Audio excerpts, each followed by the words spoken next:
अस्सलाम वालेकुम। जादू कैसे करवाया जाता है? जादू हलवाई हो या सफली, इसके बहुत से तरीके राइज हैं। जादू को किसी पर वाक़या करने के एक नए लातदार तरीके हैं। आमतौर पर खाने पीने की चीज़ों में कोई सफली अमल कर दिया जाता है और फिर वो चीज़ किसी को पिला दी जाती है। यह चीज़ जिसके जिस्म में दाखिल होती है अपना असर दिखाती है, और ऐसे जादू का जो खाने पीने की चीज़ों के ज़रिए हुआ हो, इलाज करना भी कदरे दुश्वार होता है, क्योंकि खाने पीने की चीज़ों की वजह से मसूर के रग व रेशे में सरहद कर जाता है और खून बनकर रगों में दौड़ने लगता है। दूसरा तरीका ये है कि जादूगर अपना नापाक इरादा पूरा करने के लिए मतलूबा फर्द के बाल या हाथों पैरों के नाखून या फिर इस्तेमाल शुदा कपड़े किसी तरह हासिल कर लेता है, और बाद औक़ात सिर्फ सर के बाल ही काफ़ी साबित होते हैं। इस्तेमाल शुदा उन धुले कपड़े जादू के अमल में काम आते हैं। धुलने के बाद इंसानी जिस्म के असरात ख़त्म हो जाते हैं और कुव्वत लामसा का असर ख़त्म हो जाने की वजह से इंसान शायद जादू के लपेट में नहीं आता है। अगर ये तीनों चीज़ें दस्तयाब न हों तो फिर मतलूबा शख्स के पाँव के तले की मिट्टी हासिल करके उसमें मुर्दा गार्ड की मिट्टी के अलावा गंदे और सफली अमल से तैयार की हुई चीज़ें जादू करने वाला मिलाता है और फिर ऐसी जगह इन्हें दबा देता है जहाँ से मतलूबा शख्स को रोज़ाना गुजरना होता है। नतीजा ये होता है कि आस्ता आस्ता जादू का असर मसूर के बदन पर पड़ना शुरू हो जाता है और वो ऐसी बीमारियां में मुब्तला हो जाता है कि जिनका दवाओं के ज़रिए इलाज नहीं होता। इलाज करने वाले थक जाते हैं, लेकिन कोई दवा और कोई तदबीर कारगर नहीं होती और मरीज़ की सेहत दिन ब दिन ख़राब से ख़राब तर होती चली जाती है। इनके अलावा और भी लातादाद तरीके हैं।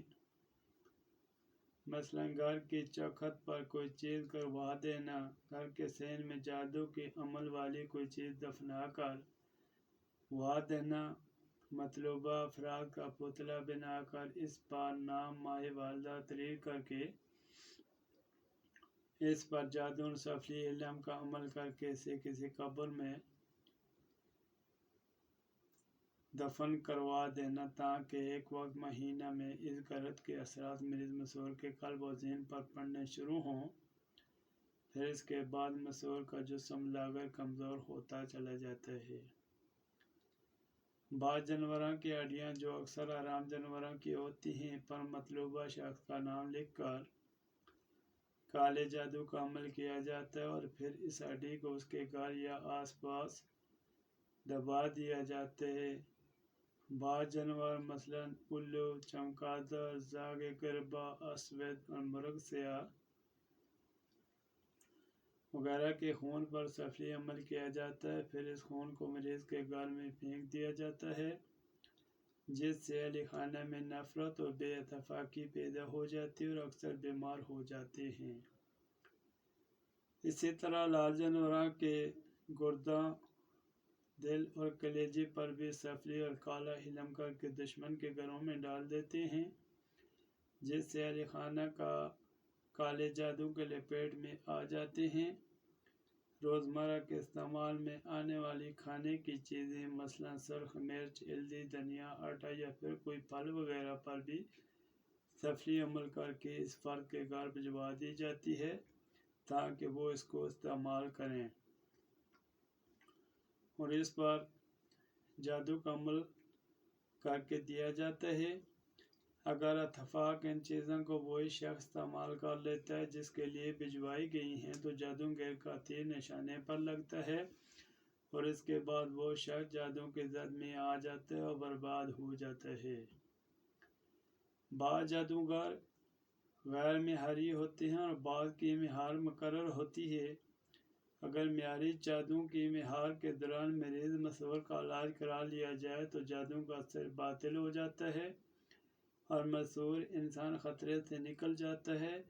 لیکن اگر میعاد پوری ہو گئی اور کوئی ڈھنگ کا روحانی علاج نہیں ہو سکا تو مریض کی قوت دفاع گھٹتے گھٹتے کم سے کم ہوتی چلی جاتی ہے اور جسم پر ضعیف و حیرانی طاری ہو جاتی ہے۔ نیز جادو زدہ انسان کا روزگار بھی متاثر ہو جاتا ہے،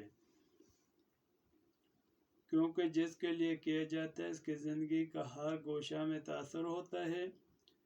صرف اس کی جان ہی نشانہ نہیں بنتی بلکہ اس کا مال بھی نشانہ بنتا ہے، اور جوں جوں وقت گزرتا ہے اس کی صحت گرتی چلی جاتی ہے اور اس کا روزگار بھی تباہ و برباد ہو جاتا ہے، اور کبھی کبھی مریض مسحور جاں بحق بھی ہو جاتا ہے۔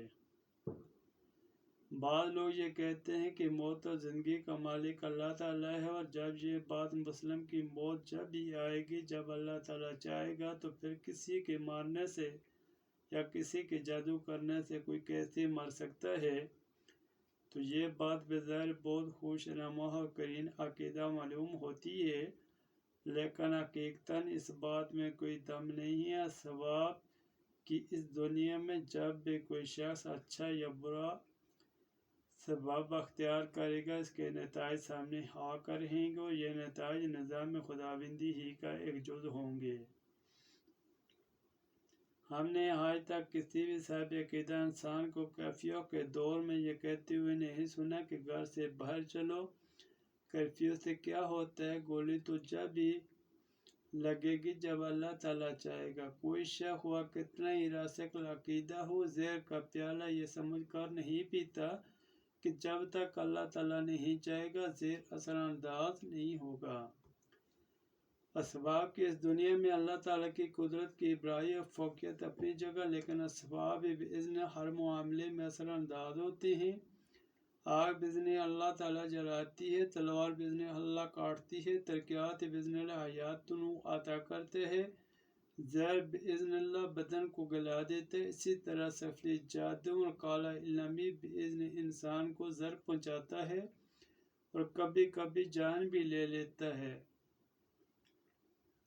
اور صحیح بات یہ ہے کہ جس کی موت کا تب تقدیر نے سحر جادو کے ذریعے لکھ دی ہے، اس کی موت سحر جادو کے ذریعے ہی واقع ہوتی ہے، خواہ وہ سحر جادو کا مانتا ہو یا نہ مانتا ہو۔ اگر کوئی زہر کی سمیت کا قائل نہیں ہوتا تب بھی زہر اس کو نقصان پہنچانے میں کسر نہیں چھوڑتا۔ جادو کے صرف یہی طریقے راج نہیں ہیں جن کا ہم نے ذکر کیا ہے، اس کے علاوہ بھی ہزاروں طریقے ہیں جن کے ذریعے